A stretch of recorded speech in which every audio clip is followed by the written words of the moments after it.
إن الحمد لله نحمده ونستعينه ونستغفره ونعوذ بالله من شرور أنفسنا ومن سيئات أعمالنا من يهده الله فلا مضل له ومن يضلل فلا هادي له وأشهد أن لا إله إلا الله وحده لا شريك له وأشهد أن محمدا عبده ورسوله أما بعد.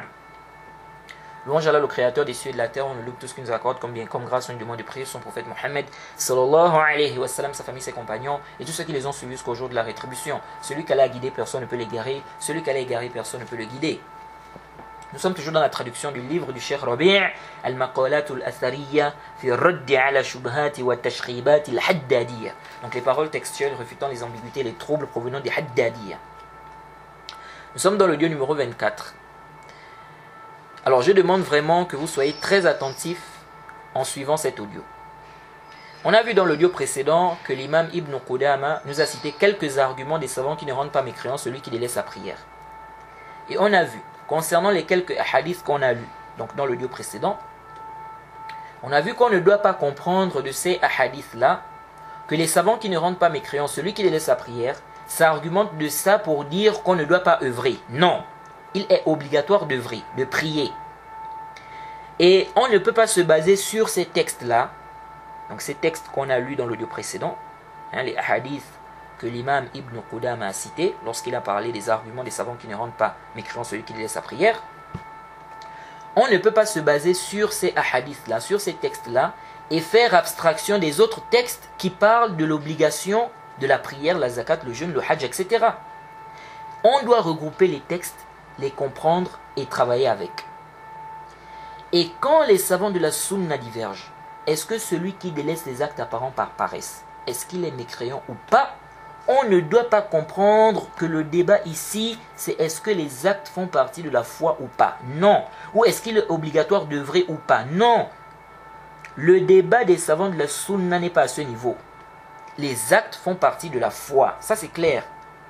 Il est obligatoire d'œuvrer. Ça c'est clair. Le débat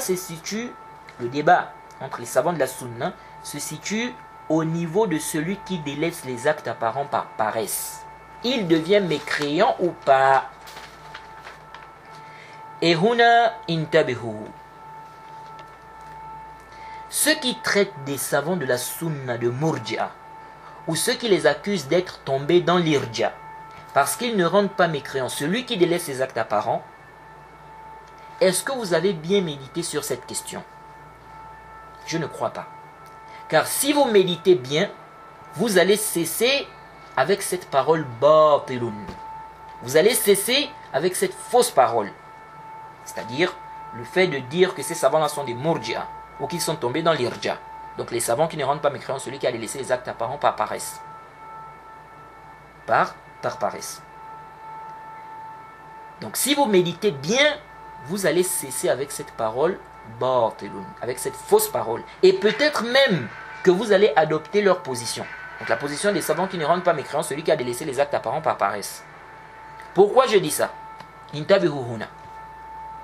Ceux qui disent que celui qui délaisse la prière est mécréant, ou celui qui délaisse un des 4 piliers de l'islam est mécréant, peu importe le pilier.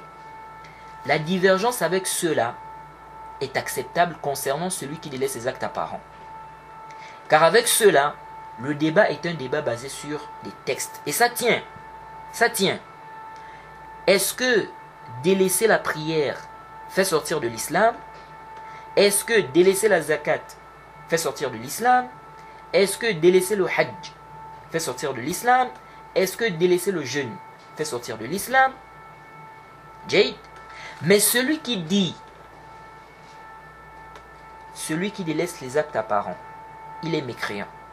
Et qui nous sort comme seul argument la définition de la foi, sa parole est trop batilun.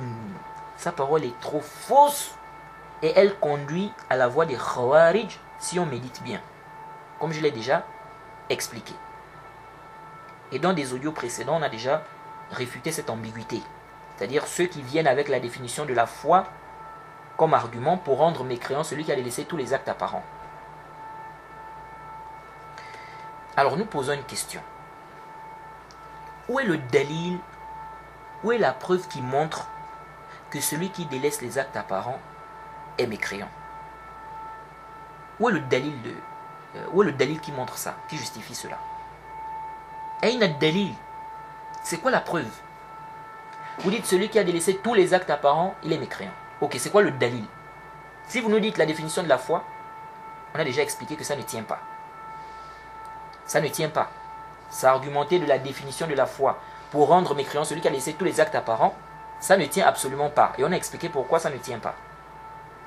Si vous nous dites le dalil, la preuve, ce sont les textes qui montrent que celui qui délaisse la prière, il est mécréant. Ah, nous disons, donc le débat ici doit être sur le jugement de celui qui délaisse la prière. Celui qui délaisse la prière, il est mécréant ou pas? Le débat doit être à ce niveau. Et non, est-ce que celui qui a délaissé tous les actes apparents, il est mécréant ou pas? Non, parce que vous avez rendu mécréant celui qui a délaissé tous les actes apparents parce qu'il a délaissé la prière. Parce que là-dedans, il a délaissé la prière. Et pour vous, le fait de délaisser la prière, ça rend mécréant. Donc celui qui a délaissé tous les actes apparents est mécréant. Pourquoi il est mécréant? Car il a délaissé la prière. Parce que dans ces actes-là qu'il a délaissé, il y a la prière. Et celui qui délaisse la prière, il est mécréant. Donc le débat ici, entre nous et vous, c'est sur ce point-là. Celui qui a délaissé la prière, il est mécréant ou pas? Et naam. Donc c'est pas la peine de venir avec la question de celui qui a délaissé tous les actes apparents. Parce que vous n'avez pas rendu celui qui délaisse tous les actes apparents parce qu'il a délaissé tous les actes apparents. Vous l'avez rendu mécréant car il a délaissé la prière. Vous l'avez rendu mécréant car dans le délaissement des actes apparents, il a délaissé la prière. Et pour vous, délaisser la prière, ça fait sortir de l'islam. Donc le débat doit se situer à ce niveau. Le débat doit être à ce niveau. De même, celui qui considère que celui qui a délaissé un des 4 piliers, il sort de l'islam. Donc celui qui considère que celui qui ne prie pas est mécréant, ou bien celui qui ne jeûne pas est mécréant, celui qui ne donne pas la zakat est mécréant, celui qui ne fait pas le hajj est mécréant. Donc celui qui considère que celui qui a délaissé un des 4 piliers, il est mécréant, nous disons c'est la même chose. Le débat avec celui-là doit se situer, ou doit être, le débat avec celui-là doit être sur ces piliers-là. Parce que s'il nous dit, celui qui a délaissé tous les actes apparents, il est mécréant, on lui demande c'est quoi le dalil, il dit, car il a délaissé la prière, il a délaissé le hajj, il a délaissé le jeûne, il a délaissé la zakat. Donc il a délaissé la prière, le jeûne, la zakat, le hajj. Et nous voyons que celui qui délaisse l'un des 4 piliers là, il est mécréant. Le dalil, c'est tel texte qui montre par exemple que celui qui délaisse la prière est mécréant. Ou c'est tel texte qui montre par exemple que celui qui délaisse la zakat est mécréant. Donc, le débat avec celui-là, c'est sur ces piliers-là. Donc on doit maintenant voir, est-ce que réellement il a des arguments qui justifient la mécréance de celui qui a délaissé la prière, le jeûne, la zakat, le hajj? Vous voyez? Donc le débat c'est sur cela. Donc celui-là, il va rendre mécréant celui qui a délaissé tous les actes apparents, à cause de quoi? À cause de ces piliers-là, parce que pour lui, celui qui a délaissé la prière est mécréant. Celui qui a délaissé le jeûne est mécréant. Celui qui a délaissé la zakat est mécréant. Celui qui a délaissé le hajj est mécréant. Donc comme il a délaissé tous les actes apparents, et que donc parmi ces actes-là qu'il a délaissés, il y a ces piliers-là, donc il est mécréant. Jaïd. Donc nous disons le débat avec ceux-là doit être sur ces piliers-là. Et ça, il n'y a pas d'ishkal. Il n'y a pas d'ishkal. Maintenant, débat. Est-ce que celui qui a délaissé la prière, il est réellement mécréant? Est-ce que celui qui a délaissé le jeûne est réellement mécréant? Est-ce que celui qui a délaissé la zakat est réellement mécréant? Est-ce que celui qui a délaissé le hajj est réellement mécréant? Si maintenant, on se rend compte, au final, que celui qui a délaissé la prière n'est pas mécréant, celui qui a délaissé le jeûne n'est pas mécréant, celui qui a délaissé la zakat n'est pas mécréant, celui qui a délaissé le hajj n'est pas mécréant, alors où est le dalil qui montre que celui qui a délaissé tous les actes apparents, il est mécréant? Le dalil est où? Donc il n'y a pas de dalil. As-sahih, il n'y a pas de dalil. La vie juste est qu'il n'y a pas de dalil. La vie que nous trouvons juste, c'est qu'il n'y a pas de dalil qui justifie que celui qui a délaissé tous les actes apparents, il est mécréant. Il n'y a pas de dalil. Jade. Maintenant, s'ils nous disent, s'ils nous disent, le dalil, c'est la corrélation, le lien qu'il y a entre l'intérieur et l'extérieur. At-talazum bayna al-zahiri wal-batin. Le dalil, que celui qui a délaissé tous les actes apparents, il est mécréant. Le dalil, c'est la corrélation, le lien qu'il y a entre l'intérieur et l'extérieur. Ce n'est pas possible que quelqu'un ait la foi, puis il ne fait aucun acte parmi les actes apparents. Masha'Allah. En vérité, ça c'est leur seul argument. Quand ils te balancent ça, tu peux être séduit. Mais si tu médites bien, tu verras que ça ne tient pas. Et je vais vous démontrer de manière claire et simple que ça ne tient pas. Tout d'abord, nous disons, oui, il n'est pas possible que quelqu'un ait une foi, puis il ne fait aucun acte parmi les actes apparents. Nous disons oui, il n'est pas possible que quelqu'un ait la foi, qu'il ait une foi, Jade, puis il ne fait aucun acte parmi les actes apparents. Mais quelle foi? La foi complète. Quant à quelqu'un qui a une foi faible, il n'a pas une foi complète. Quelqu'un qui a une foi faible, Jade, quelqu'un qui a ne fût-ce qu'un atome de foi dans son cœur, nous disons c'est possible. C'est possible que celui-là ne fasse pas, c'est possible qu'il ne fasse pas d'acte apparent. C'est possible. C'est possible. Et ceci ne contredit pas le fait qu'il y ait une corrélation, un lien entre l'intérieur et l'extérieur. Ça ne contredit pas ce principe. Le fait qu'il y ait une corrélation, un lien entre l'intérieur et l'extérieur. Je vais vous montrer, ou je vais vous démontrer comment ça ne contredit pas ce principe. Je vais vous démontrer cela en posant une question ou deux questions. Je vais vous poser une question. Cette question seulement, la question que je vais poser là, cette question seulement suffit comme argument contre celui qui vient ou celui qui apporte cela comme argument. C'est-à-dire le principe de la corrélation ou le lien qu'il y a entre l'intérieur et l'extérieur. Ça suffit comme argument contre lui pour qu'il délaisse cet argument-là. Pour qu'il délaisse cet argument-là ici. Mais avant de poser cette question, je tiens à rappeler que pour la majorité des savants de Usul, le délaissement est un acte. Le délaissement est un acte. Et c'est l'avis que nous trouvons juste à l'aide le plus savant. Plusieurs preuves démontrent cela. Parmi ces preuves, le verset où Allah dit, quand il a parlé des enfants d'Israël qui n'avaient pas cru, il a dit qu'ils ont été maudits par la bouche du prophète Daoud et Aïssa.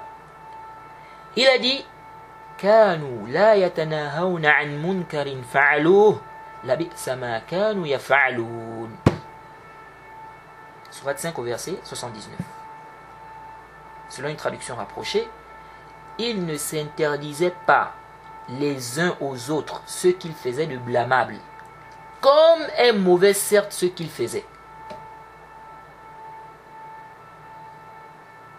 Vous voyez ça?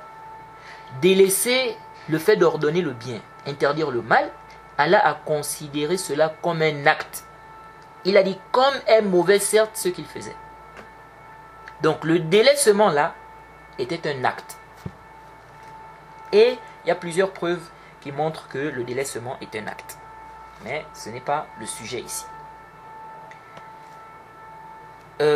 Donc si on se base sur cette position, on va faire entrer dans le délaissement des actes apparents le fait de délaisser le shirk. Ça veut dire que celui qui délaisse le kufr, le shirk, il n'a pas délaissé tous les actes apparents. Car délaisser le kufr, le shirk, c'est un acte. Délaisser les péchés même en général, c'est un acte selon l'avis de la majorité des savants de Usul. Car le délaissement est un acte chez eux. Donc, quand on dit celui qui a délaissé les actes apparents totalement, si on fait rentrer dans ça le délaissement du shirk, du kufr, alors il n'y a aucun doute que celui-là est mécréant. Car il aura délaissé l'acte qui est de délaisser le kufr, le shirk. Et s'il a délaissé cela, ça veut dire, donc cet acte-là, ça veut dire qu'il a commis le kufr, le shirk. Or, celui qui commet le kufr, le shirk, donc le grand kufr, le grand shirk, il est mécréant. Et selon cette base, donc que le délaissement est un acte, celui qui a la foi, qui a attesté, et qui n'a pas fait d'acte apparent, par paresse, mais qui s'est écarté du kufr, du shirk, et même de certains péchés, celui-là a fait des actes. Il a fait des actes. Donc si on part sur ce principe-là, que le fait de délaisser tous les actes apparents rend mécréant, et sur la base que le délaissement est un acte, alors celui-là n'est pas mécréant, car il n'a pas délaissé tous les actes apparents. Car pour certains haddadiyya qui disent que celui qui délaisse tous les actes apparents est mécréant, s'il fait quelques actes ou même un acte, ils acceptent la divergence avec celui qui dit que celui-là est musulman.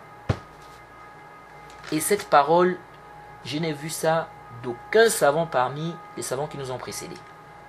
Je n'ai jamais vu qu'un savant a dit que celui qui fait un acte et délaisse tous les actes, peu importe l'acte d'obéissance qu'il va faire, celui qui fait un acte d'obéissance et qui délaisse tous les actes, il est musulman car il a fait un acte d'obéissance.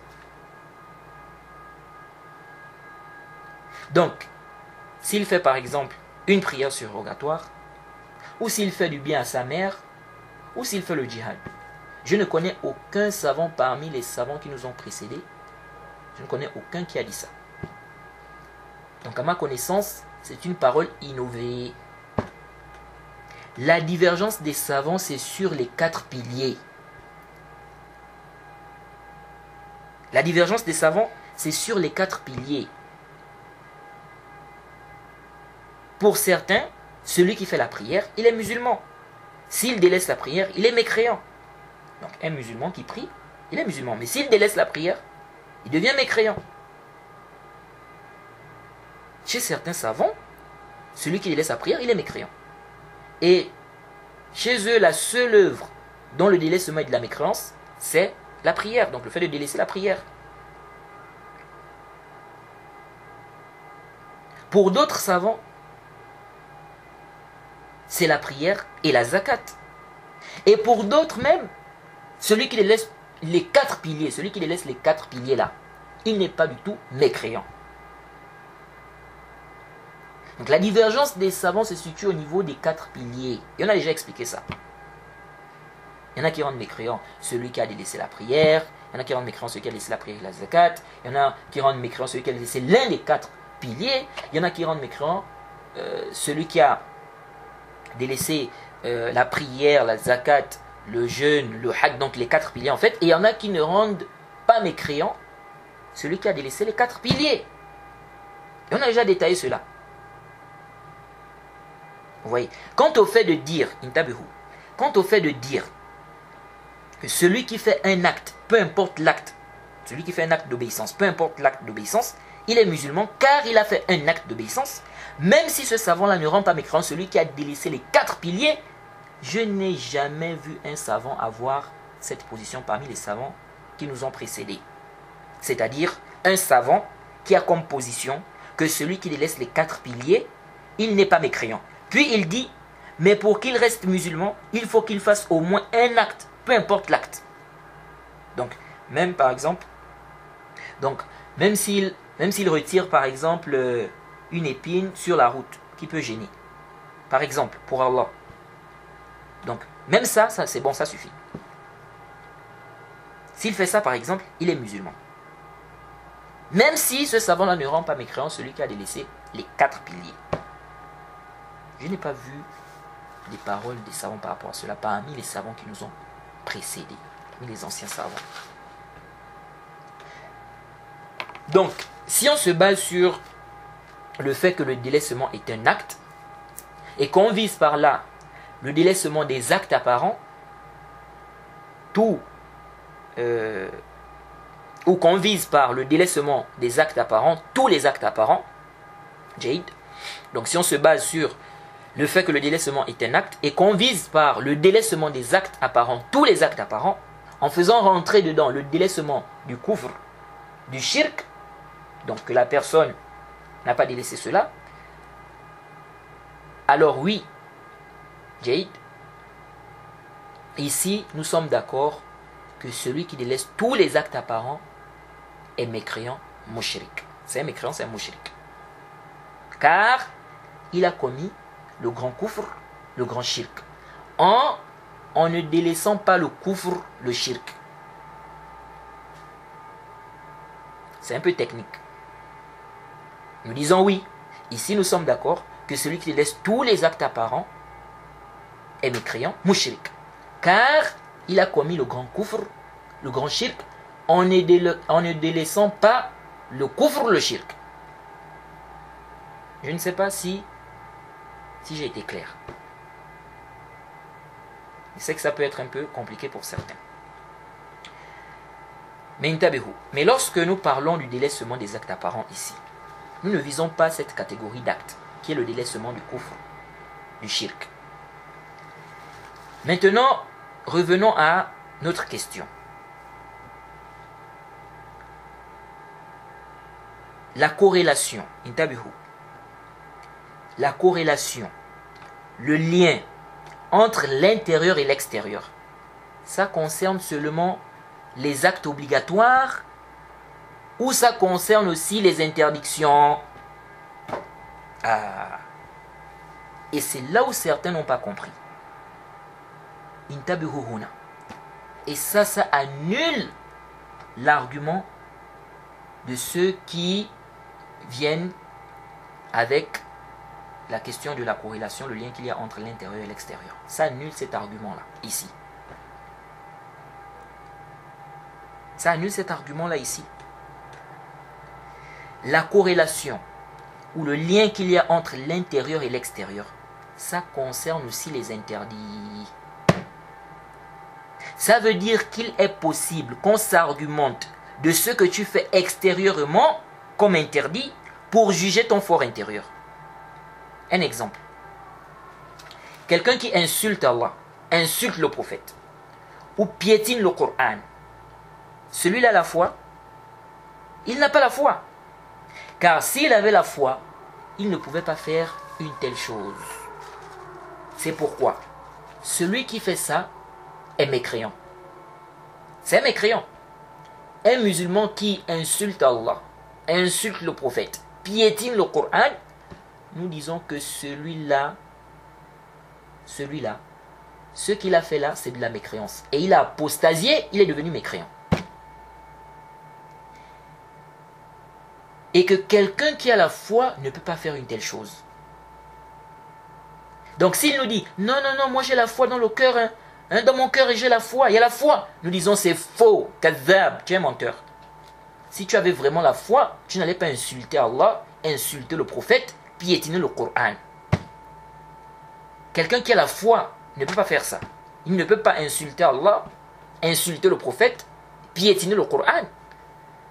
Quelle foi?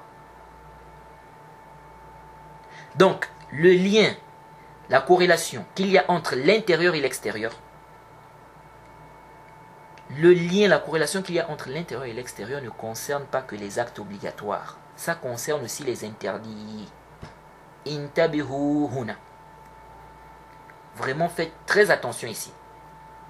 Aujourd'hui, pourquoi certains musulmans sont tombés dans l'irja? Tu leur dis, ne faites pas telle chose interdite. Ils te disent, la foi c'est dans le cœur. Pour eux, l'aspect extérieur, tout ce qui est extérieur n'a rien à voir avec la foi. Donc, même si tu fais des choses interdites, même si tu voles, tu forniques, tu mens, etc. Cela n'influence pas la foi. Du moment où tu crois au prophète, en Allah, il n'y a pas de problème. C'est-à-dire ça n'influence pas ta foi en fait. Et souvent pour réfuter ces gens-là, on leur dit que la foi, parmi les choses qu'on mentionne, pour réfuter ces gens-là, on leur dit que la foi, ou celui qui vient avec cette parole-là, quelqu'un qui vient qui dit, non, la foi c'est dans le cœur, Jade, et donc pour lui, l'aspect extérieur là n'influence en rien la foi. Celui qui dit ça, qu'est-ce qu'on dit? On dit, si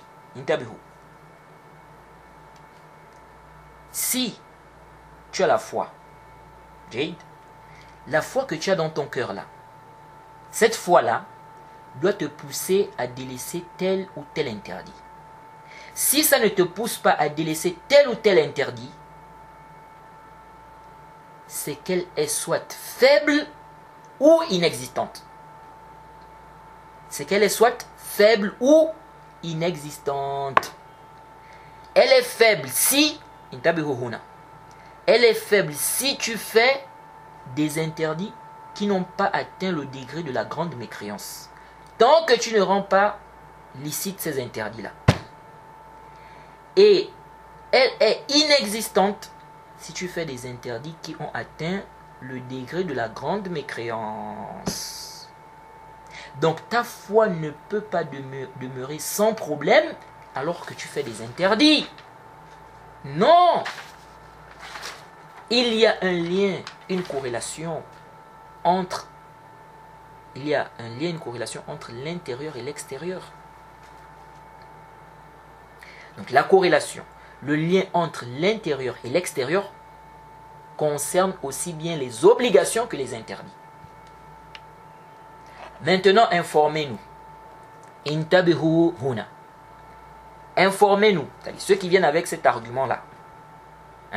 Ceux qui viennent avec la question de la corrélation, le lien qu'il y a entre l'intérieur et l'extérieur. Ceux qui viennent avec ça pour traiter des savants de la sunna de Murji'a. Parce qu'ils ne rendent pas mécréant celui qui a délaissé les actes apparents. Informez-nous. Celui qui commet tous les interdits. Supposons cela. C'est-à-dire on va supposer ça. Celui qui commet tous les interdits, sauf le kufr, le shirk, il est musulman chez vous ou pas? Je reprends la question. Celui qui commet tous les interdits, on suppose que quelqu'un commet tous les interdits, sauf le kufr, le shirk. Il est musulman chez vous, oui ou non? Alors il n'y a pas de doute qu'il est musulman. Car si vous dites qu'il est mécréant, vous êtes sur la voie des Khawarij. Alors, est-ce que le fait de dire qu'il est musulman ici, ça contredit le principe de corrélation, de lien qu'il y a, le principe de corrélation ou le lien qu'il y a entre l'intérieur et l'extérieur? Ça contredit ce principe. Car comme on a vu ce lien entre l'intérieur et l'extérieur, concerne aussi les interdits. Ce lien entre l'intérieur et l'extérieur concerne aussi les interdits. Alors si cela ne contredit pas cela, pourquoi dire que le fait de délaisser les actes apparents tant que la personne n'a pas commis le kufr, le shirk, elle reste musulmane. Pourquoi dire que le fait de dire cela, ça contredit le principe de la corrélation, le lien entre l'intérieur et l'extérieur? Et ne dites pas, mais le fait de délaisser les actes apparents c'est de la mécréance, donc de la grande mécréance. Donc, comment tu peux dire le fait de délaisser les actes apparents tant que la personne n'a pas commis le kufr, le shirk? Nous disons, les savants qui te disent tant que la personne n'a pas commis le kufr, le shirk, ces savants-là ne voient pas que le fait de délaisser les actes apparents, c'est de la grande mécréance. Sinon, ils n'auraient pas apporté cette exception. Et c'est là le débat. Le débat, c'est est-ce que délaisser les actes apparents, c'est de la grande mécréance ou pas? C'est là le débat. Donc vous ne pouvez pas vous argumenter de l'objet du débat. Car eux, donc ces savants-là, disent que ce n'est pas de la grande mécréance. Ce n'est pas de la mécréance, de la grande mécréance. Donc pour prouver que c'est de la grande mécréance, Jade, il faut des preuves. Et non juste dire que c'est de la mécréance. Donc la grande mécréance. Sinon on peut simplement rejeter cette prétention en disant le contraire. Donc c'est de la grande mécréance. Mais non, c'est pas de la grande mécréance. Donc une prétention contre une prétention. Donc ici, quand ils disent tant que la personne n'a pas commis le kufr, c'est le kufr dont on est tous d'accord. Quant à là où on diverge, qui est le fait de délaisser les actes apparents, ça ne rentre pas dans ce sur quoi on est d'accord. Et on débat justement sur ça. Donc, c'est ce cas-là qui reste à prouver. Est-ce que c'est du kufr ou pas? Donc du grand kufr. Pour eux, ce n'est pas du tout du grand kufr. Donc c'est clair qu'ils ne vont pas faire entrer ça dans l'exception. Vous voyez. En résumé, on peut dire ceci. Si le fait de dire que celui qui fait tous les interdits, sauf le kufr, le shirk, donc le grand kufr, le grand shirk, si le fait de dire que celui qui fait tous les interdits, sauf le kufr, le shirk, est musulman, mais un musulman qui a une foi faible, si le fait de dire ça ne contredit pas le principe de la corrélation, le lien entre l'intérieur et l'extérieur, alors le fait de dire que celui qui délaisse les actes apparents par paresse, tant qu'il n'a pas commis le kufr, le shirk, donc le grand kufr, le grand shirk, il reste musulman, ça ne contredit pas également ce principe. Ça ne contredit pas également ce principe. Après, certains disent, non, on ne peut pas faire le lien entre les obligations et le fait de faire les interdits. Et ils te citent des propos de Soufiane, qu'ils n'ont même pas bien compris. Nous disons, si on fait le lien, car vous faites recours à la question de la corrélation, le lien entre l'intérieur et l'extérieur, alors que ce principe est en rapport aussi bien avec les obligations que les actes interdits. Donc, faire recours à cela ici est tout à fait normal. Vous voyez? Et nous faisons recours à cela car vous faites recours à cela en écartant un aspect qui pourtant est lié à ce principe pour traiter des gens de Murji'a.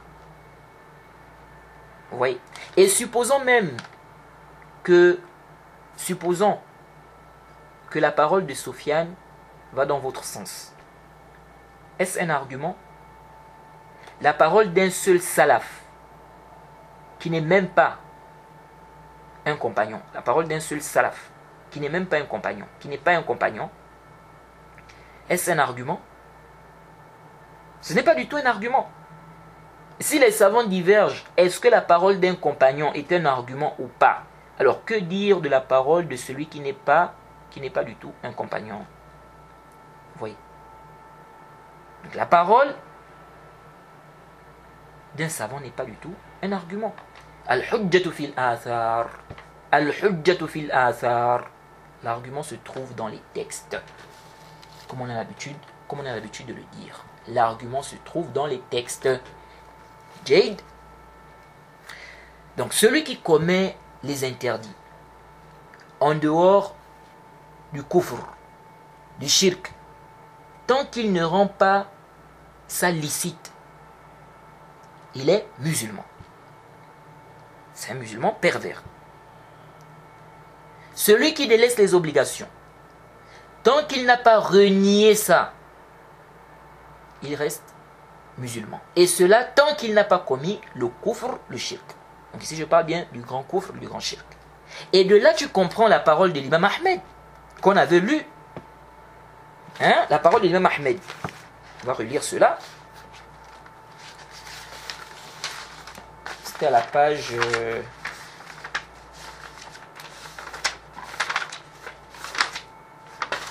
C'était à la page 22. Qu'est-ce que l'imam Ahmed avait dit? L'imam Ahmed a dit... Donc je suis à la page 22 du livre. Donc le livre du Cheikh Rabi'. On avait déjà lu ça. L'imam Ahmed a dit... ويخرج الرجل من الإيمان إلى الإسلام ويخرج الرجل من الإيمان إلى الإسلام ولا يخرجه من الإسلام شيء إلا الشرك بالله العظيم أو يرد فريضة من فرائض الله جاحدا بها فإن تركها كسلا أو تهاونا كان في مشيئة الله إن شاء عذبه وإن شاء عفى عنه. L'imam Ahmed a dit quoi? Il a dit l'homme sort de la foi vers l'islam. Donc quelqu'un peut être musulman, on dit il est musulman mais il n'est pas croyant.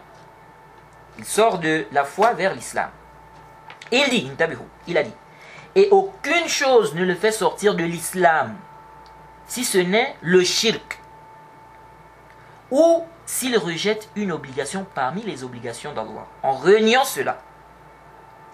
Mais s'il délaisse cela, donc une obligation parmi les obligations d'Allah, s'il délaisse cela par négligence ou par paresse, il est sous la volonté d'Allah. Il est sous la volonté d'Allah. S'il veut, il le châtie. S'il veut, il lui pardonne. Donc c'est clair. L'imam Ahmed ici dans une riwaya, il nous fait comprendre qu'aucune chose ne fait sortir de l'islam si ce n'est le shirk. Il dit, et aucune chose ne le fait sortir de l'islam si ce n'est le shirk, ou s'il rejette une obligation parmi les obligations d'Allah, en reniant cela. Donc aucune chose ne fait sortir de l'islam si ce n'est le shirk, ou si la personne rejette une obligation parmi les obligations d'Allah. Il dit, mais s'il délaisse cela, donc une obligation parmi les obligations d'Allah, s'il délaisse la par paresse, par négligence, il est sous la volonté d'Allah. Donc ça veut dire qu'il n'est pas mécréant. Donc ça veut dire quoi? Ça veut dire que celui qui délaisse les obligations, tant qu'il n'a pas renié cela, et tant qu'il n'a pas commis le shirk, il est musulman. Dans cette riwaya de l'imam Ahmed, il est musulman, c'est plus que clair. Il dit ici, la parole est claire ici, il dit, et aucune chose ne le fait sortir de l'islam, si ce n'est le shirk, ou s'il rejette une obligation parmi les obligations d'Allah en reniant cela. C'est clair ici. Il dit, mais s'il délaisse cela, il délaisse quoi? Une obligation parmi les obligations d'Allah. S'il délaisse cela par négligence ou paresse, il est sous la volonté d'Allah. Si Allah veut, il le châtie. Si Allah veut, il lui pardonne. Donc c'est clair. Donc de là, on comprend clairement cette parole. Que ce qui fait sortir de l'islam, c'est le shirk. C'est le shirk. Le shirk ou le kufr. Bien évidemment, selon les avis aussi, ceux qui font la différence entre le kufr et le shirk. Mais nous, notre position, on avait déjà expliqué cela, notre position, c'est qu'il n'y a pas de différence entre le kufr et le shirk. Celui qui fait le kufr, c'est un mushrik. Celui qui fait le shirk, c'est un kafir. Jaïd, donc le grand kufr ou le grand shirk. Donc, ne fait sortir la personne de l'islam que le shirk. Donc l'imam Ahmed ici dit, aucune chose ne le fait sortir de l'islam si ce n'est le shirk, ou s'il rejette une obligation parmi les obligations d'Allah. Donc ça veut dire que tant qu'il n'a pas renié le caractère obligatoire de ce qui est obligatoire, tant qu'il n'a pas commis le shirk, il est musulman. il est musulman. Jaïd. Alors, intabihu huna. Ça a été rapporté de façon authentique de l'imam Zuhri. L'imam Zuhri est un grand savant parmi les salafs.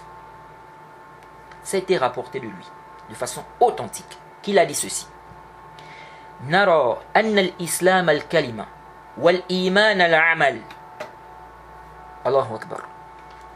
Il a dit, ça c'est rapporté par l'imam Son'ani dans son tafsir, au tome 3 à la page 233 à 234, et ça a été rapporté par d'autres savants également. Et c'est authentique jusqu'à l'imam Zuhri. Il a dit, nous voyons que l'islam c'est la parole et la foi ce sont les œuvres. Il a dit quoi? Nous voyons que l'islam c'est la parole et la foi ce sont les œuvres. C'est-à-dire que celui qui a la croyance et qui a testé, il est musulman, il n'est pas croyant. S'il vient avec les œuvres, les actes apparents, il est croyant. Donc dans cette parole de l'imam Zuhri, celui qui délaisse les actes apparents, il est musulman. Et l'imam Zuhri fait partie de ceux qui ne rendent pas mécréants, celui qui délaisse la prière. Quant à ceux qui disent, non, il y a des mots qui manquent dans les propos de l'imam Zuhri, ça, il n'y a pas de dalil qui justifie cela. Sa parole est claire, il n'y a pas de mots qui manquent ici. Donc il dit, l'islam c'est la parole. Et la foi, ce sont les œuvres. Donc celui qui atteste, s'il est venu avec la croyance, il est venu avec l'attestation, celui-là est musulman. Donc le fait de délaisser les actes, s'il délaisse les actes apparents, on parle ici des actes apparents, s'il délaisse cela, on ne le rend pas mécréant. Car l'islam c'est la parole. La foi, ce sont les œuvres. Vous voyez ça? Et l'imam Zuhri n'est pas le seul à dire cette parole. On rapporte de l'imam Ahmed qu'il a dit également cette parole.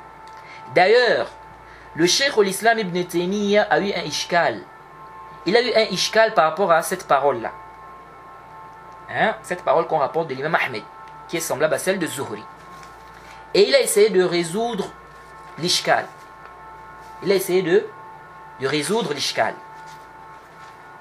C'était quoi le problème du cheikh l'islam Ibn Taymiyyah? Est-ce qu'on comprend de la parole de l'imam Ahmed là, donc qui est la parole de l'imam Zuhri? Est-ce qu'on comprend de cette parole que tout l'islam c'est juste la parole? Ce n'est pas possible que ça soit ça, n'est-ce pas? Ou ce n'est pas possible que l'imam Ahmed ou l'imam Zuhri vise cela. Dans l'islam, il y a plusieurs choses. Donc le cheikh l'islam Ibn Taymiyyah a eu peur qu'on comprenne de la parole de l'imam Ahmed que celui qui vient avec la parole, il est venu avec tout l'islam. Tout ce qu'on a demandé de faire. Et que les œuvres ne font pas partie de l'islam. Il a eu peur qu'on comprenne ça de la parole de l'imam Ahmed. Qu'est-ce qu'il a dit? Intabihu huna. Intabihu huna. Le cheikh l'islam Ibn Taymiyyah a dit dans Majmu' al-Fatawa, au tome 7, à la page 370 jusqu'à la page 371.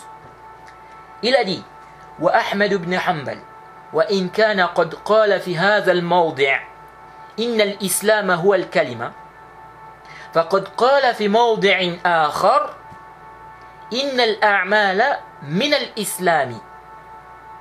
وهو اتبع هنا الزهري رحمه الله. فإن كان مراد من قال ذلك إنه بالكلمة يدخل في الإسلام ولم يأتي بتمام الإسلام فهذا قريب. وإن كان مراده أنه أتى بجميع الإسلام انتبهوا. الشيخ الإسلام ابن تيمية dit quoi? وإن كان مراده أنه أتى بجميع الإسلام وإن لم يعمل فهذا غلط قطعا. فهذا غلط قطعا بل قد أنكر أحمد هذا الجواب وهو قول من قال يطلق عليه الإسلام وإن لم يعمل متابعة لحديث جبريل. Le Cheikh l'Islam Ibn Taymiyyah a dit, même si Ahmed ibn Hanbal a dit à cet endroit ou ici que l'islam c'est la parole, dans un autre endroit il a dit que les œuvres font partie de la foi. Ah, vous voyez. Donc le Cheikh l'Islam Ibn Taymiyyah a eu peur ici qu'on comprenne de la parole de l'imam Ahmed que les œuvres ne font pas partie de l'islam. Il a dit que les œuvres font partie de l'islam, pardon. Que les œuvres font partie de l'islam. Et on est en train de parler ici de l'islam. On est en train de parler ici de l'islam. Les œuvres font partie de la foi. Ça c'est clair, il n'y a pas de débat là. Il n'y a pas à faire un débat sur cela. Mais là on parle de l'islam. Le Cheikh l'Islam Ibn Taymiyyah a dit, même si Ahmed ibn Hanbal a dit à cet endroit, ou ici, que l'islam c'est la parole, dans un autre endroit il a dit que les œuvres font partie de l'islam. Il a suivi Zuhri ici, qu'Allah lui fasse miséricorde. Ensuite il dit, si celui qui a dit cette parole, donc que l'islam c'est la parole, il dit, si celui qui a dit cette parole vise que par la parole la personne rentre dans l'islam, mais elle n'est pas venue avec l'islam complètement, donc l'islam complet, il dit, ceci est proche. Si par contre, il dit, si par contre la personne vise par là, ou si par contre la personne vise que par la parole, la personne est venue avec tout l'islam, même si elle n'œuvre pas, ceci est une erreur sans aucun doute. Jade, parce que l'islam n'est pas restreint à la parole. Il y a des actes, des œuvres, il y a plein de choses qu'il faut faire. Donc comment quelqu'un peut venir avec tout l'islam sans les œuvres? Vous voyez? Le Cheikh l'Islam Ibn Taymiyyah a dit, d'ailleurs, Ahmed a réprimandé cette réponse. Il s'agit de celui qui dit qu'on dit qu'il est musulman même s'il n'œuvre pas. Et ceci par suivi du hadith de Jibril. Alors, est-ce que ici le Cheikh l'Islam Ibn Taymiyyah a dit que dire que celui-là est musulman, sa foi est faible, donc celui qui vient avec la parole, dire que celui qui vient avec la parole, Jade, qui n'œuvre pas, donc il ne prie pas, donc les œuvres, donc on parle ici des actes apparents, il ne prie pas, il ne jeûne pas, il ne donne pas la zakat, il ne fait pas le hajj, donc par paresse. Est-ce que le Cheikh l'Islam Ibn Taymiyyah a dit dire que celui-là est musulman, il a une foi faible, que dire ça c'est du irja? Est-ce qu'il a dit ça ici? Non. Ici il essaie d'expliquer ce que l'imam Ahmed a voulu dire, et il fait comprendre que l'imam Ahmed a reprouvé cette réponse. Donc dire qu'il est musulman même s'il n'œuvre pas. Donc en fait le Cheikh l'Islam Ibn Taymiyyah veut faire comprendre que l'imam Ahmed n'a pas visé ce sens-là, car il a pratiquement réprouvé cela. Mais le Cheikh l'Islam Ibn Taymiyyah, à la fin, on verra qu'il finira par approuver le sens qu'on a évoqué, par supposition. Et le sens qu'il a évoqué à la fin là, c'est l'avis que nous avons choisi. Alors, après le Cheikh l'Islam Ibn Taymiyyah a fait comprendre qu'il fallait que toute la parole de l'imam Ahmed soit mentionnée. Et il a mentionné, où quelqu'un dit à l'imam Ahmed, s'il ne fait pas ce qui est venu dans le hadith de Jibril, il est aussi musulman. Il a dit, ceci s'oppose au hadith, ou celui-là s'oppose au hadith. Ensuite, le Cheikh l'Islam Ibn Taymiyyah a montré l'aspect argumentatif. Puis, il a ajouté que dans la majorité des réponses de l'imam Ahmed, il rend mécréant celui qui délaisse la prière. Plus que ça même, il rend mécréant celui qui délaisse la prière et les autres piliers parmi les piliers. Or, le mécréant ne peut pas être musulman par consensus des musulmans. Jade, c'est-à-dire celui qui est mécréant On ne peut pas dire qu'il est musulman. Est-ce que le mécréant est musulman? Le mécréant n'est pas musulman, il est mécréant. Donc, on comprend qu'il n'a pas visé par sa parole que l'islam c'est juste la parole sans acte. Ça c'est ce que le cheikh l'islam Ibn Taymiyyah a mentionné. Ça veut dire quoi? Le cheikh l'islam Ibn Taymiyyah ici veut nous faire comprendre que l'imam Ahmed dans sa parole, lorsqu'il dit l'islam c'est la parole, il ne vise pas que l'islam c'est la parole sans acte. Donc que la personne peut être musulmane même si elle ne fait pas des actes apparents. Pourquoi? Le cheikh l'islam Ibn Taymiyyah dit car dans la majorité de ses réponses, il rend mécréant celui qui a délaissé la prière et d'autres piliers même. Donc s'il est mécréant, il n'est pas musulman. Le mécréant n'est pas musulman par consensus des musulmans. Or, dans le sens qu'il a évoqué, qui n'est pas le sens voulu par l'imam Ahmed selon lui, donc selon le cheikh l'islam Ibn Taymiyyah, on comprend que la personne est musulmane sans acte apparent. Vous voyez? Je ne sais pas si c'est clair. Et c'est comme on a déjà dit, celui qui rend mécréant, celui qui délaisse sa prière, ou n'importe quel pilier parmi les 4 piliers, forcément il va rendre mécréant celui qui délaisse tous les actes apparents.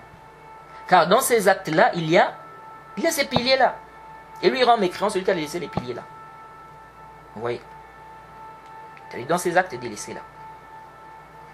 Donc le cheikh l'islam Ibn Taymiyyah voit ici que si l'imam Ahmed rend mécréant celui qui délaisse la prière, etc., ou d'autres piliers, donc celui qui délaisse la prière et d'autres piliers, donc parmi les piliers, il ne peut pas viser par cette parole que l'islam c'est la parole sans acte. Et ça c'est clair. Parce que s'il rend mécréant celui qui a délaissé la prière, ou celui qui a délaissé la prière et la zakat, ou celui qui a délaissé la prière, la zakat, le jeûne, le hajj, peu importe le pilier, il ne peut pas viser par sa parole. L'islam c'est la parole, n'est-ce pas? Il ne peut pas viser ici que l'islam c'est la parole sans acte. Ça c'est si on se base sur cette riwaya de l'imam Ahmed, où il rend mécréant celui qui délaisse la prière, la zakat, le jeûne, le hajj. Mais à la fin, qu'est-ce que le cheikh l'islam Ibn Taymiyyah a dit? À la fin de sa parole, qu'est-ce qu'il a dit? Qu'est-ce que le cheikh l'islam Ibn Taymiyyah a dit? Écoutez bien. Il a dit wa in quddira. Écoutez bien. Wa in quddira annahu arada dhalik فهذا يكون أنه لا يكفر بترك شيء من المباني الأربع وأكثر الروايات عنه بخلاف ذلك والذين لا يكفرون من ترك هذه المباني يجعلونها من الإسلام كالشافعي ومالك وأبي حنيفة وغيرهم فكيف لا يجعلها أحمد من الإسلام. C'est clair. Le cheikh l'islam Ibn Taymiyyah dit quoi? Il dit à la fin, si on suppose qu'il a visé ça, qu'il a visé quoi? Que l'islam c'est la parole sans œuvre. Jade. Qu'est-ce que ça veut dire? Que la personne peut être musulmane sans acte apparent. Jade. C'est-à-dire que celui qui a attesté, on ne le rend pas mécréant même s'il délaisse les actes apparents. Jade. Donc par paresse. Donc le cheikh l'islam Ibn Taymiyyah dit, si on suppose qu'il a visé cela, ceci est dû au fait qu'il ne rende pas mécréant celui qui délaisse les 4 piliers. Donc, la prière, la zakat, le jeûne, le hajj. Ensuite, le cheikh l'islam Ibn Taymiyyah dit, mais la majorité des versions rapportées de l'imam Ahmed, il dit, mais la majorité des versions rapportées de l'imam Ahmed sont contraires à cette version. À quelle version? La version qui mentionne qu'il ne rend pas mécréant celui qui a délaissé les quatre piliers. Jade. Donc le cheikh l'islam Ibn Taymiyyah, en fait ici, il dit, si on suppose qu'il a visé ça, que l'islam c'est donc la parole, donc sans œuvre, Il dit ça, c'est dû au fait qu'il ne rende pas mécréant celui qui délaisse les quatre piliers. Donc la prière, la zakat, le jeûne, le hajj. Mais il dit quoi? Il dit, mais la majorité des versions rapportées de l'imam Ahmed sont contraires à cette version. La ishkal. Le cheikh al-Islam ibn Taymiyyah ici, c'est-à-dire que il a porté en fait, où il essaye de trouver une porte de sortie ici. Donc il dit, mais la majorité des versions rapportées de l'imam Ahmed sont contraires à cette version. Nous disons la ishkal. La ishkal. Mais toujours est-il que c'est une version qui existe, qui est là. C'est un avis que l'imam Ahmed a eu. Que celui qui délaisse les 4 piliers, il n'est pas du tout mécréant. Et comme on avait expliqué, j'avais même expliqué que quand on regarde, moi, selon ce que je ne sais pas quel était le dernier avis de l'imam Ahmed. Est-ce que son dernier avis, c'est qu'il ne rend pas mécréant celui qui a délaissé la prière, et donc le reste des piliers également, ou bien c'est qu'il rend mécréant celui qui délaisse sa prière. Vous voyez? Mais, c'est-à-dire le cheikh al-Islam ibn Taymiyyah ici, il dit, si on suppose qu'il a visé cela, donc ce sens-là, que l'islam c'est la parole sans œuvre, comme on a expliqué, comme on a détaillé, il dit ceci est dû au fait qu'il ne rende pas mécréant celui qui délaisse les 4 piliers. Donc ça veut dire que celui qui ne rend pas mécréant, celui qui délaisse les 4 piliers, chez lui, il peut dire que l'islam c'est la parole sans acte. Ici on parle bien de l'islam. Il faut bien comprendre. On ne parle pas ici de la foi. Les actes font partie de la foi, ça il n'y a pas de doute. On parle de l'islam. Donc il peut dire, celui-là qui ne rend pas mécréant, celui qui délaisse les 4 piliers, il peut dire donc que l'islam, c'est la parole, n'est-ce pas, sans acte.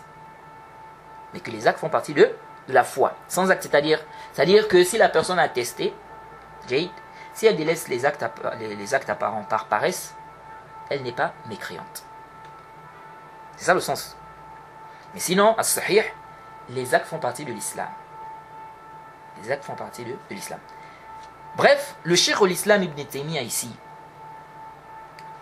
il nous fait comprendre que si on suppose qu'il a visé ça, donc l'islam c'est la parole sans acte. Il dit, ceci c'est dû au fait qu'il ne rende pas mécréant celui qui a délaissé les 4 piliers. Mais nous disons, cette parole, parce que le cheikh al-Islam ibn Taymiyyah, après il dit quoi? Il dit, mais la majorité des versions rapportées de l'imam Ahmed sont contraires à cette version. Ils disons, il n'y a pas d'ishkal, il n'y a pas de problème. Toujours est-il que cette version existe. Ensuite il dit, ceux qui ne rendent pas mécréants, celui qui délaisse ces 4 piliers, faut rentrer cela dans l'islam. Donc il faut rentrer ces piliers-là dans l'islam. Tels que l'imam Shafi'i, l'imam Malik, l'imam Abu Hanifa. Il dit donc il dit tel que Shafi'i, Malik, Abu Hanifa et d'autres. Comment l'imam Ahmed ne va-t-il pas faire entrer cela dans l'islam? Donc il revient encore à la même peur. Le cheikh al-Islam ibn Taymiyyah revient encore à la même peur là. C'est-à-dire il a eu peur qu'on comprenne des propos de l'imam Ahmed. Quand il dit l'islam c'est la parole, il a eu peur qu'on comprenne qu'il ne fait pas rentrer les actes dans l'islam. Oui. Donc le cheikh al-Islam ibn Taymiyyah ici dit, il dit même ceux qui ne rendent pas mécréants, celui qui a délaissé ces piliers là, donc les 4 piliers là. Il dit tel que l'imam Shafi'i, l'imam Malik, l'imam Abu Hanifa et d'autres. Il dit ceux-là même font rentrer ça dans l'islam. Donc comment l'imam Ahmed lui ne va pas faire rentrer ça dans l'islam?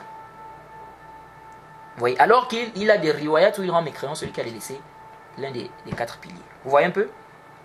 Oui. Donc, on retient de cette parole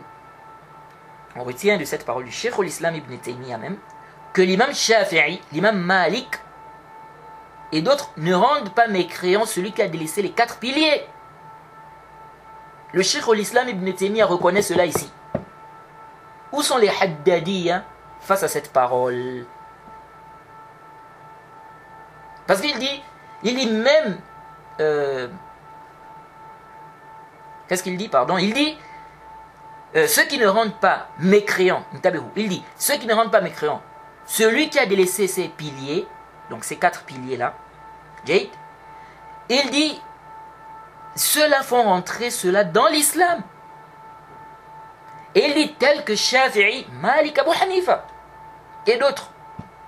Donc, c'est clair ici que pour le Cheikh l'Islam Ibn Taymiyyah, l'imam Malik, l'imam Shafi'i, l'imam Abu Hanifa et bien d'autres ne rendent pas mécréant celui qui a délaissé les quatre piliers. Jade. Maintenant, nous disons, le Cheikh l'Islam Ibn Taymiyyah a soutenu sa position. Il a soutenu la position qu'il a soutenue. Car pour lui, l'imam Ahmed rend mécréant celui qui délaisse la prière. Jade, avec ce qu'il a mentionné plus haut. Tu vois que c'est la majorité des versions qui sont rapportées de l'imam Ahmed. Jade. Mais si on prend l'avis de l'imam Ahmed, où il ne rend pas mécréant celui qui délaisse les quatre piliers, alors le sens que le Cheikh l'Islam Ibn Taymiyyah a mentionné à la fin est correct, tout en sachant que les actes font partie de l'islam. Et comme on a déjà rappelé, les savants qui ne rendent pas mécréant celui qui délaisse les quatre piliers, ils ne vont pas rendre mécréant celui qui délaisse les actes moindres que les quatre piliers. Comme dit le Cheikh Rabi'. Vous voyez. Donc le Cheikh l'Islam Ibn Taymiyyah a dit, cela est dû au fait qu'il ne rende pas mécréant. Donc si il a visé cela, que l'islam donc c'est la parole, donc sans acte, il dit c'est dû au fait qu'il ne rende pas mécréant celui qui délaisse les quatre piliers. Mais la majorité des riwayat, il rend mécréant celui qui délaisse la prière, etc. Nous disons là, Ishkal, le plus important, c'est que cet avis est là, et c'est un avis des gens de la sunna. Vous voyez. Et après, il dit que ceux qui ne rendent pas mécréants, celui qui les laisse, donc les piliers, les quatre piliers là, ils font rentrer ces piliers là dans l'islam. Donc il revient à la même peur, comme on a dit, donc la peur qu'on comprenne les propos de l'imam Ahmed, qu'il ne fait pas rentrer les actes dans l'islam. Dans l'islam, on est en train de parler de l'islam, pas de la foi. Et on avait déjà expliqué dans les trois fondements, est-ce qu'il y a une différence entre l'islam et la foi. On a rappelé la divergence des savants par rapport à ce sujet. On a détaillé ça là-bas quand on a expliqué le hadith de Jibril. Alors nous ne parlons pas, ou bien nous parlons sur la question du takfir. On n'a pas dit qu'ils ne font pas rentrer ça dans l'islam, c'est-à-dire ces piliers-là. Notre problème ici, c'est la question du takfir. Vous voyez. Donc selon le dernier avis qu'a mentionné le Cheikh l'Islam Ibn Taymiyyah, celui qui ne rend pas mécréant, celui qui délaisse les quatre piliers, celui-là peut dire l'islam, c'est la parole. C'est-à-dire que celui qui vient avec la parole, celui qui atteste, qui a la croyance dans le cœur, qui l'atteste, il est musulman. Même s'il délaisse les actes apparents par négligence. Même s'il délaisse cela, on ne le rend pas mécréant. Vous voyez. Donc les gens du jinsul amal,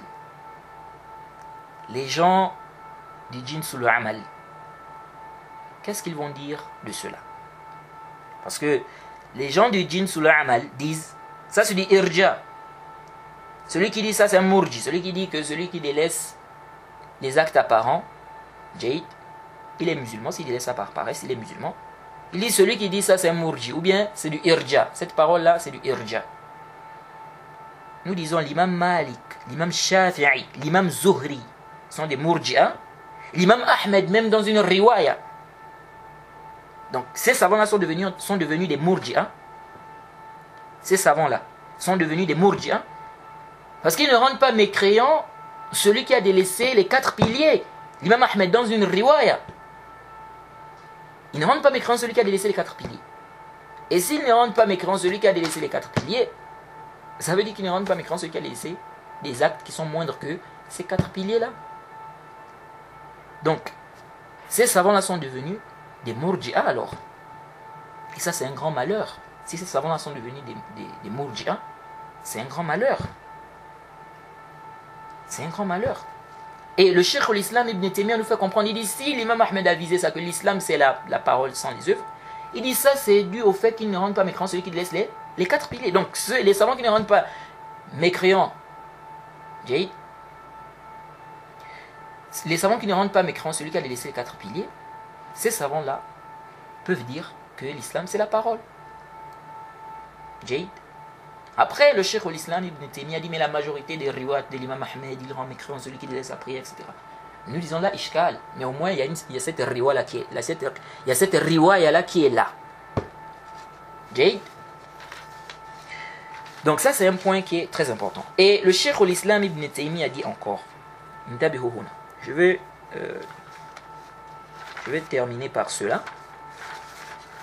Il dit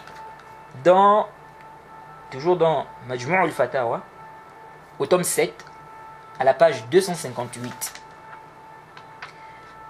il dit ceci. Donc il parle toujours de cette question-là, hein, cette riwaya qu'on rapporte de l'imam Ahmed, hein, où il dit que l'islam c'est la parole.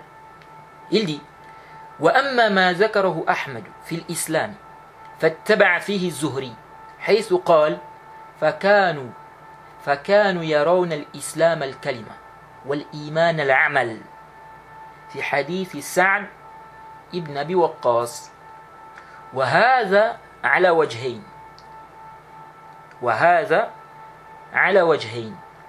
فإنه قد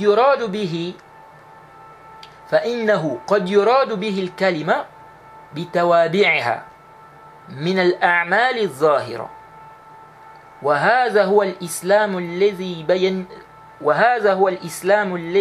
بينه النبي صلى الله عليه وسلم حيث قال الإسلام أن تشهد أن لا إله إلا الله وأن محمدا رسول الله وتقيم الصلاة وتؤتي الزكاة وتصوم رمضان وتحج البيت وقد يراد به الكلمة فقط من غير فعل الواجبات الظاهرة وليس هذا هو الذي جعله النبي صلى الله عليه وسلم الإسلام لكن قد يقال إسلام الأعراب كان من هذا فيقال الأعراب وغيرهم كانوا إذا أسلموا على عهد النبي صلى الله عليه وسلم ألزموا بالأعمال الظاهرة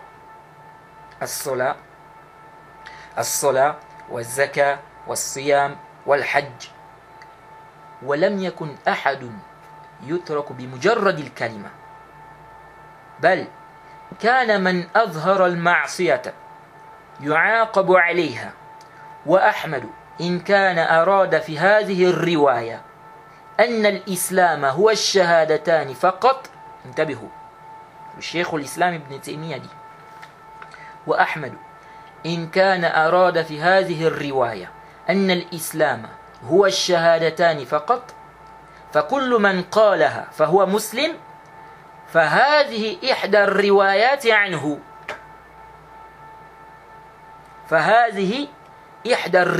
عنه والرواية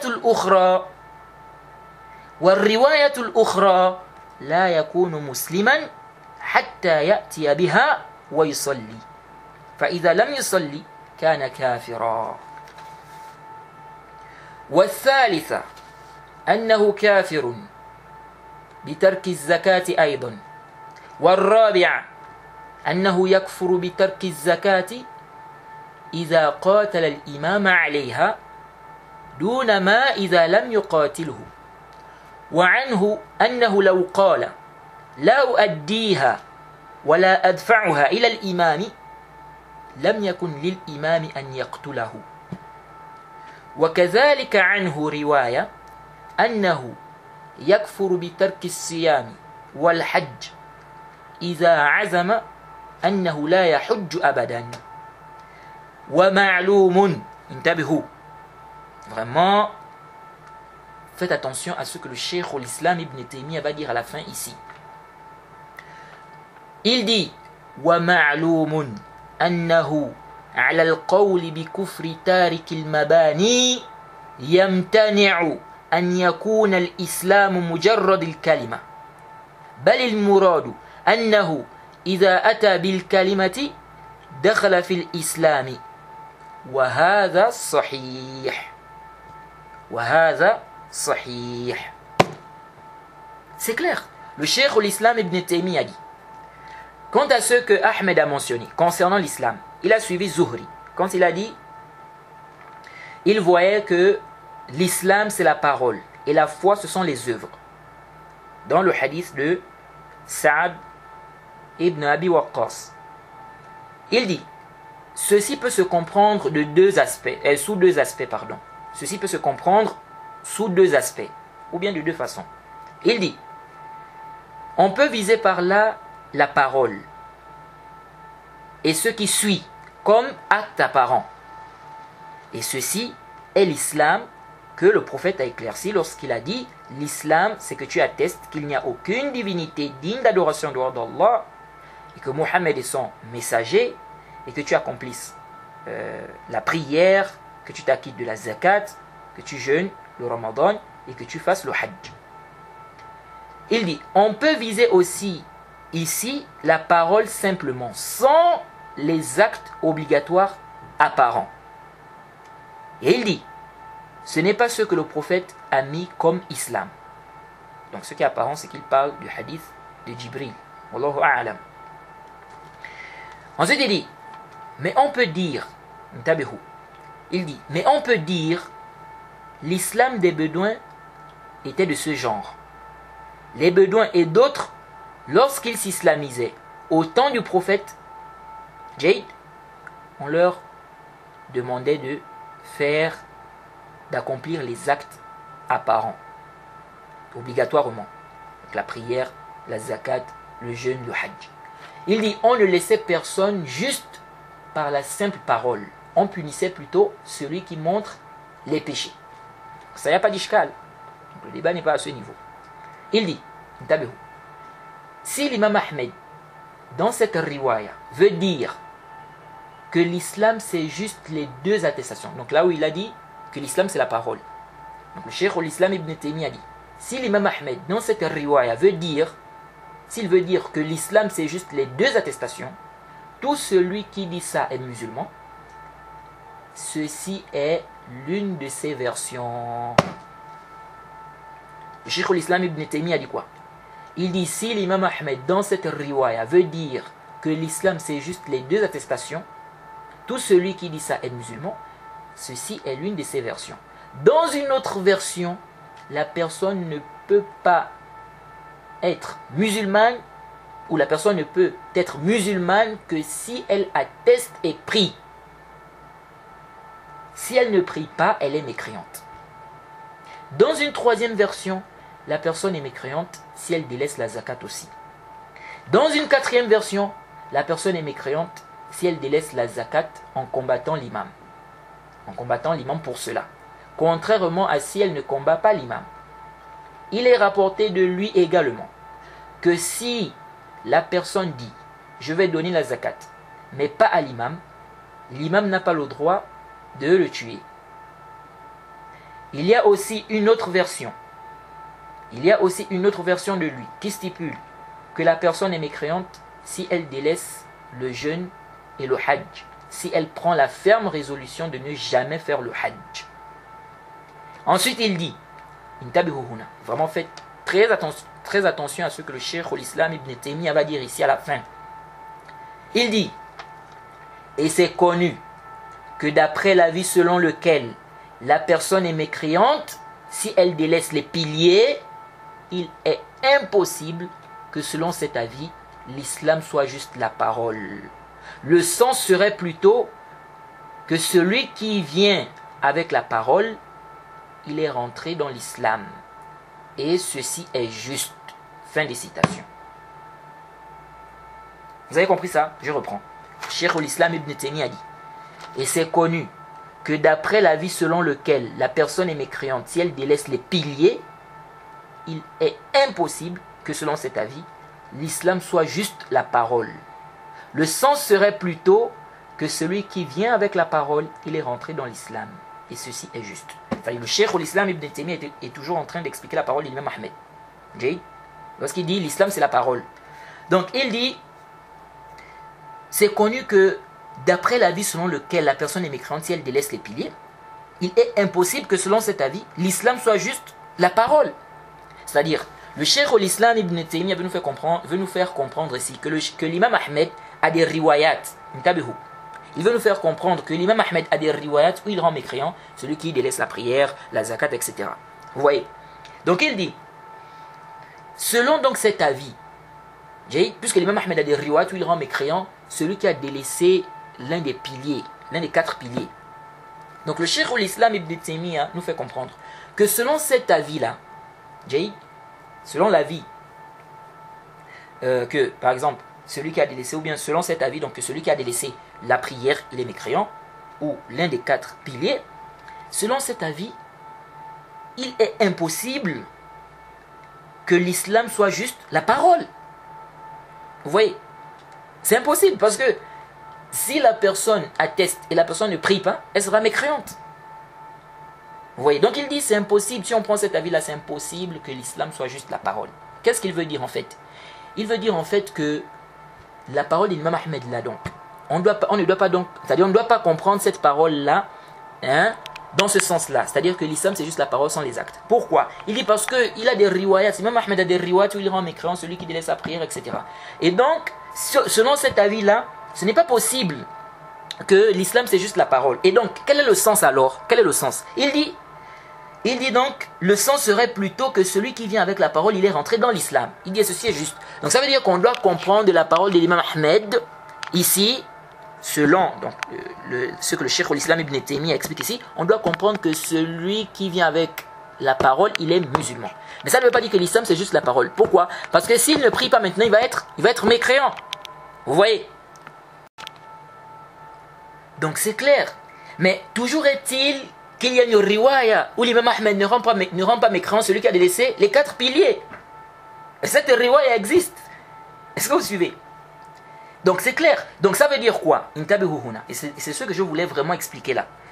Cette parole du Cheikh l'Islam Ibn Taymiyyah est claire.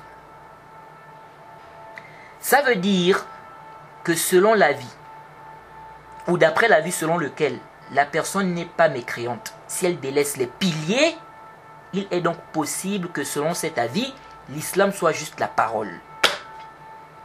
C'est clair ou pas? Parce que le Cheikh l'Islam Ibn Taymiyyah dit quoi? Il dit,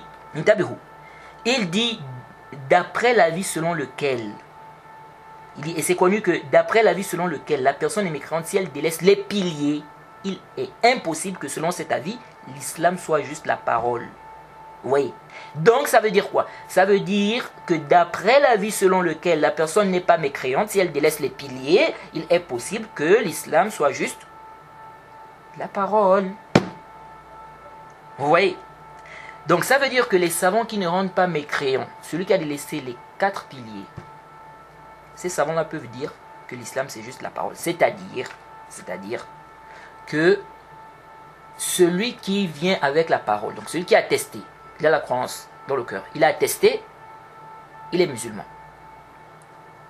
Même s'il délaisse les actes apparents.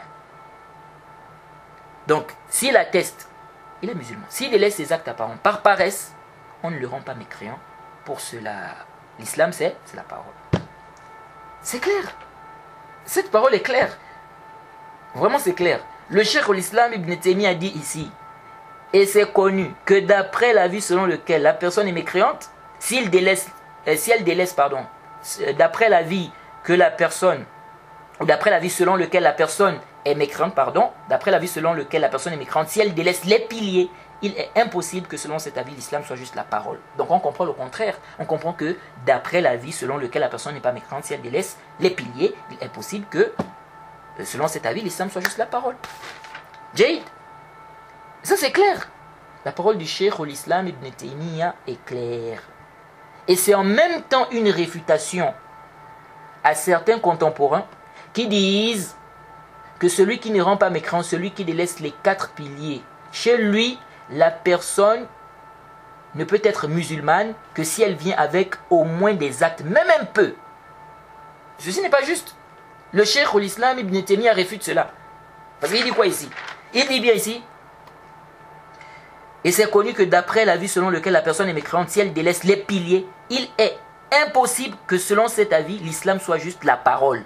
Donc ça veut dire quoi? Ça veut dire que selon, ou bien, ça veut dire d'après l'avis selon lequel la personne n'est pas mécréante, si elle délaisse les piliers, il est possible que selon cet avis, l'islam soit juste la parole. Toi tu dis non, la parole est un peu d'acte. Non, ça réfute cette parole du Cheikh l'Islam Ibn Taymiyyah te réfute. Ça te réfute. Vous voyez. Et là, on est en train de parler des actes apparents. On ne parle pas des actes du cœur. On avait déjà parlé de ce sujet, on avait déjà éclairci cela. Donc c'est plus que clair. En fait, c'est clair. Si les gens méditent bien, ils vont comprendre que c'est clair. Vous voyez. Donc, l'imam Malik, l'imam Shafi'i ne rendent pas mécréant. Ils ne rendent pas mécréant celui qui a délaissé les 4 piliers. Et donc, ils ne vont pas rendre mécréant celui qui a délaissé les actes apparents. Donc, si dire que celui qui délaisse les actes apparents, celui qui délaisse cela par paresse, c'est du irja, ou bien si dire cela, ou celui qui dit ça, il est murji, donc vous allez dire quoi de l'imam Malik, de l'imam Shafi'i, et même de l'imam Ahmed dans une riwaya. Donc ces savants-là sont devenus des murji'as, ils sont tombés dans l'irja, et vraiment c'est un malheur. C'est un malheur de dire que ces savants-là sont des murji'as, qui sont tombés dans du irja. Vous voyez. Et subhanallah, l'ishkal que le Cheikh l'Islam Ibn Taymiyyah a essayé de régler par rapport à la parole de l'imam Ahmed, l'imam Muhammad ibn Nasr a eu le même ishkal. Il a eu le même ishkal. Et on verra cela dans l'audio, dans le prochain audio Jade. Et je profite à rappeler, pour ceux qui ne connaissent pas, qui n'ont pas le lien de ma chaîne Telegram, il vous suffit d'écrire sur Google Mohamed Oura Telegram. Si vous écrivez Mohamed Oura sur Google Telegram, vous allez forcément trouver le lien de ma chaîne Telegram Jade. On s'arrête ici, on demande qu'Allah nous facilite, qu'il nous donne la compréhension de sa religion. Wa subhanaka Allahumma wa bihamdik wa ashhadu an la ilaha illa anta astaghfiruka wa atubu ilayk.